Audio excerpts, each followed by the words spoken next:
मुत्तलिब को देखने के लिए किस तरह से छतों पे भी भीड़ यहाँ पर लगी हुई है और तस्वीरें आप एक बार देख सकते हैं किस तरह से हुजूम जहाँ तक आपकी नज़र जाएगी, कैमरा जहाँ तक कवर कर पा रहा है। 8:30 बजे की नमाज़ होती है ईसा की। ये नमाज़ पढ़ने मस्जिद गया था। नमाज़ पढ़ने के बाद जैसा बताया जा रहा है सबके द्वारा कि इसको उन 2 लड़कों ने बुलाया अपनी दुकान के अंदर। इन्होंने उससे बातचीत की। क्या विवाद था ये तो अभी स्पष्ट नहीं हो पाया। इसे स्पष्ट करने में पुलिस पूरी तरह से सहयोग कर रही है, प्रशासन पूरा लगा हुआ है और गांव के जिम्मेदार सब लोग उनके साथ सहयोग कर रहे हैं। उन्होंने बुला करके इससे बातचीत की काफ़ी देर और इन्होंने गेट बंद कर करके बाद में जैसी बातचीत इनकी चलती रही उसके साथ मारपीट की। और जैसे पोस्टमार्टम की रिपोर्ट भी बता रही है और जो साक्ष्य रात पुलिस ने कलेक्ट किए वो भी बता रहे हैं कि इन्होंने जो बाट लोहे का होता है तोलने वाला उसके मार के और फिर गले में फंदा डाल करके उसकी वहीं उसे मार दिया। जब लोगों को सूचना मिली, परिवार के लोगों को, तो अचेत अवस्था में बिल्कुल ये पड़ा हुआ मिला दुकान में, परचून की दुकान में। और परिजन जिम्मेदार लोग उसको लेकर के जैसे गए, जिला अस्पताल भी लेकर के गए, प्राइवेट हॉस्पिटल भी लेकर के गए, उसको मृत घोषित कर दिया गया। परिवार को इस पूरे घटनाक्रम की कैसे जानकारी मिली? जैसे परचून की दुकान है वो, वहाँ 1-2 बच्चे सामान लेने के लिए गए तो उन्होंने सामान देने से भी मना किया। वो इससे बात कर रहे थे लड़के से गेट बंद कर करके। तो जैसे ही वो एक लड़का वहाँ से ना सामान लेके उसे मना कर दिया तो दोबारा जैसे पहुँचा तो उसने देखा कि इसके साथ वो मारपीट करने, हल्का गेट खुला हुआ था और उन्होंने फिर गेट बंद भी किया। तो उसने सूचना उसके परिजनों को दी मुत्तलिब के, तो उसके पिताजी और भाई वहाँ पे गए। इन्होंने मौके पे जाकर के गेट खुलवाया। गेट खुलने के बाद एक भागा उसमें से और फिर दूसरा उसमें से भागा, तो दोनों लोग फरार हुए।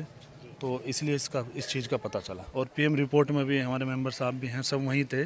तो उसमें चोटें जो हैं पत्थर के मारने से और गला घोट के आई हैं बहुत सारी चीज़ें, और जो बाकी की चीज़ें रिपोर्ट के अंदर की वो सब सामने आ जाएंगी। अभी तक ये पता चल पाया हो जो मारपीट करने वाले जो युवक थे वो कितने लोग शामिल रहे होंगे इस पूरी घटना को अंजाम देने के लिए? अभी तक तो 2 का पता लग रहा है। हमारे यहाँ एक झाल होता है चरथाउल से आते समय जो पड़ता है, तो वहाँ पे इनकी साइड लगी आपस में। साइड लगने को लेकर इन दोनों लोगों में बहस हुई। बहस होने के बाद तभी 2 महीने से इनमें घुरा घुराई चल रही थी और ये इतनी बड़ी बात नहीं थी कि ऐसा मामला बन जाए। लेकिन अब इनके मन में क्या आया इन लड़कों के, अब इन्होंने रात ईशा की नमाज़ के बाद इसको बुलाया और बुलाने के बाद अपनी दुकान में बिठाया। वहाँ बातचीत चली। बातचीत चलने के बाद फिर इनकी बातचीत बहस में बदल गई और बहस में बदलने के बाद इन लोगों ने बाट से इस पे वार किया, बाट जो दुकान में बाट होते हैं। और संभवतः अभी जो पोस्टमार्टम रिपोर्ट में आया है उसमें इनके गले पे भी निशान काफ़ी आए हैं, तो इससे प्रतीत होता है कि गला भी दबाया गया। तो अच्छा, जो मुत्तलिब है इसकी कितनी उम्र रही होगी? इसकी शादी हो गई या अभी नहीं हुई थी? नहीं, इसकी उम्र 24 साल है और इसकी शादी अभी नहीं हुई है।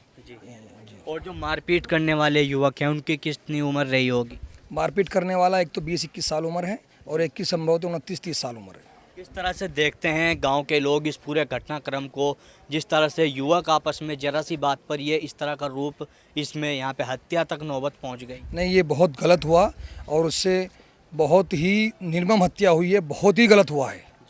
जनरेशन पे इसका बहुत गलत असर पड़ेगा और ये छोटी छोटी बात तो आपस में होती रहती है, साइडों की इसकी तो रोज़ होती रहती है। अगर इतनी छोटी चीज़ों पे इतने बड़े काम हो जाएं तो इसका असर बहुत गलत जाएगा। और तस्वीरें आप एक बार देख सकते हैं किस तरह से हुजूम जहाँ तक आपकी नज़र जाएगी, कैमरा जहाँ तक कवर कर पा रहा है वहाँ तक भीड़ नज़र आ रही है मुत्तलिब को देखने वालों की।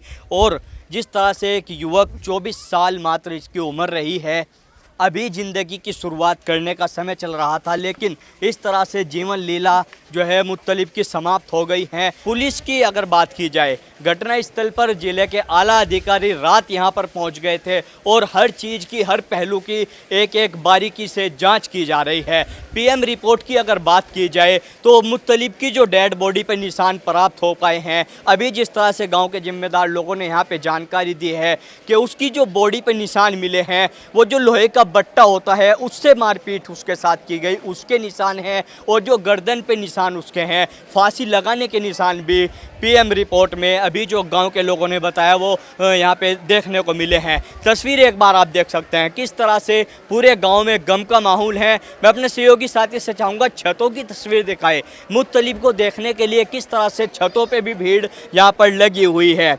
अब पूरा मामला जो है पुलिस की जांच पे टिका हुआ है, किस तरह की आगे की पुलिस की जांच होती है और किस तरह के जो आरोपी हैं वो किस तरह से कब तक पुलिस की पकड़ में आते हैं, ये अपने आप में एक देखने वाली बात होगी।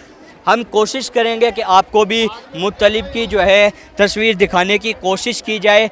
हालांकि बहुत ज़्यादा भीड़ है, लेकिन हम कोशिश कर रहे हैं कि एक बार मुत्तलिब की जो है आपको भी हम दिखवाने की कोशिश करें।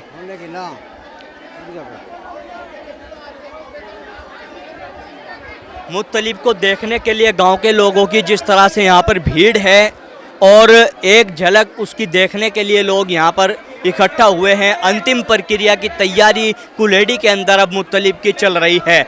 मुत्तलिब तो नहीं रहा है, लेकिन उसकी हत्या के बाद बहुत सारे सवाल रह गए हैं जो चीख चीख कर पूछ रहे हैं कि आखिरकार क्या वो कारण रहे हैं कि मुत्तलिब को उसका अंजाम अपनी जान देकर चुकाना पड़ा है। जिस तरह से भी गांव के लोग का सुनवाते हैं और आगे की क्या जांच सामने आएगी, क्या रिपोर्ट आती है, वो अभी सभी बातें देखने वाली होगी। मैं अपने सहयोगी वसीम मंसूरी के साथ तनवीर मलिक, सचनामा न्यूज, मुजफ्फरनगर।